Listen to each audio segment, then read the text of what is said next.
उत्तर प्रदेश बस्ती के press club सभागार में स्वतंत्र सेनानी मौलाना फजल हक खैराबादी के शहादत दिवस पर ईमान फाउंडेशन द्वारा जनसंवाद किया गया, जिसमें मुख्य अतिथि राजा ऐश्वर्य राज सिंह वरिष्ठ अतिथि के रूप में पूर्व प्रधान जौहर अली रहे।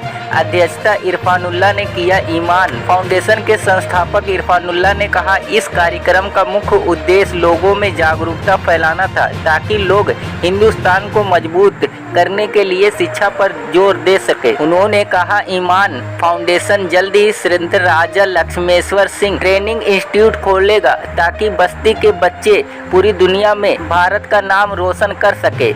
इस कार्यक्रम में मौलाना आमिर रजा, अब्बू खान जी रहमान, अफजल हुसैन रहबर बस्तवी, आयुज रहमान, मुजीब अंसारी, मुजसर अली आदि लोग उपस्थित रहे। उसमें जनसभा किया गया है सर, जनसंवाद किया जा रहा है, इसको लेकर क्या कहेंगे सर? देखिए, बहुत खुशी की बात है कि आज मौलाना फजल हक खैराबादी जैसे स्वतंत्रता सेनानी को हम लोग याद कर रहे हैं जी। आज आज़ादी के 78वें स्वतंत्रता दिवस के बाद बहुत खुशी बात, बहुत ही गौरव की बात है कि हम लोग ऐसे स्वतंत्रता सेनानी को याद कर रहे हैं जिनकी मिसाल हिंदुस्तान में नहीं बल्कि पूरे विश्व में उनको याद किया जाता है। सन 1857 का जो गदर हुआ था, मौलाना साहब ने एक मुहिम छेड़ी थी और जनरल बख्श साहब के साथ उन्होंने दिल्ली में लाल किले पर धावा बोला था। 600 उलमाओं के साथ और 90,000 सैनिकों के साथ उन्होंने जंग आज़ादी का भूल बचाया। तो मौलाना साहब जिनका जन्म हैदराबाद में सीतापुर में हुआ, उन्होंने जंग आज़ादी की शुरुआत करी थी और उसके बाद उनको काला पानी की सज़ा हुई। 22 वर्षों तक उन्होंने संघर्ष किया, लेकिन आज उन्हीं की शहादत की वजह से 1947 में भारत आज़ाद हुआ है। आज उन्हीं की याद में सर, देशवासियों को आप अपनी तरफ से क्या संदेश देना चाहेंगे? देशवासियों को मेरी तरफ से यही संदेश है कि आज आज़ादी का दिवस है। ये आज़ादी एक दिन में नहीं हुई, हम लोगों को बहुत समय इसके लिए संघर्ष करना पड़ा, बहुत दिन लगे, बहुत सारे लोगों ने कुर्बानियाँ हुई, बहुत सारे लोग हम सब लोगों को उनको याद करना चाहिए, नमन करना चाहिए।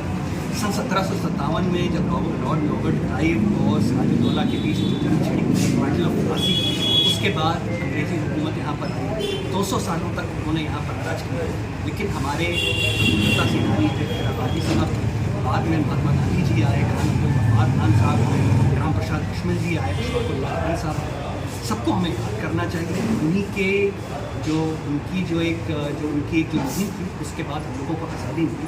साथ ही साथ हमें ये भी देखना चाहिए कॉमनवेल्थ जो कि जितने भी राष्ट्र हैं जो ब्रिटिश हुकूमत के अंडर में है, कॉमनवेल्थ में एक भारतवर्ष अकेला एक ऐसा राष्ट्र है जो अपने आका या अपने राजा को ब्रिटिश की क्वीन या किंग नहीं मानता। हम लोग, हमारा ही प्रधानमंत्री है, हमारा ही राष्ट्रपति है। हम लोग कहीं से पूर्ण तरीके से अगर आज़ाद हैं पूरे कॉमनवेल्थ में या पूरे जितने भी राष्ट्र हैं विश्व में, उसमें केवल एक भारतवर्ष एक ऐसा राष्ट्र है जिसको पूर्णतः आज़ादी मिल गई है।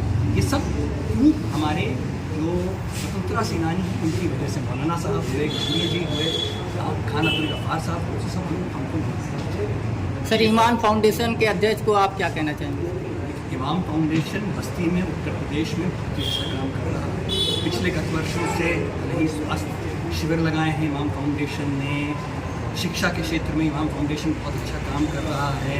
अगर पेयजल की किसी को समस्या है तो ईमान फाउंडेशन उसके लिए भी आगे बढ़ता है। बहुत ही अच्छे लोग हैं जो संस्थापक हैं, इरफानुल्लाह भाईजान साहब और उनके जो बेटे हैं कैफ साहब, जिनके अंदर बहुत सारी ऊर्जा है। उस ऊर्जा को हम लोगों को कहीं ना कहीं केंद्रित करके करना है। और आपके इस चैनल के माध्यम से मैं ये अपील करता हूँ कि उनके हाथों को और मजबूत कीजिए ताकि वो जो जनसेवा की उन्होंने जो एक मुहिम शुरू करी है उसको ये लोग अंजाम दे पाएँ और बस्ती में और पूरे उत्तर प्रदेश में बहुत ही अच्छा कार्य कर सकें। उन लोगों को पुनः से शुभकामनाएँ और धन्यवाद जो उन्होंने एक इतने बड़े स्वतंत्रता सेनानी से मुझे रूबरू कराया और हम सब लोगों को उनकी याद में ये कार्यक्रम का आयोजन। ठीक है, धन्यवाद।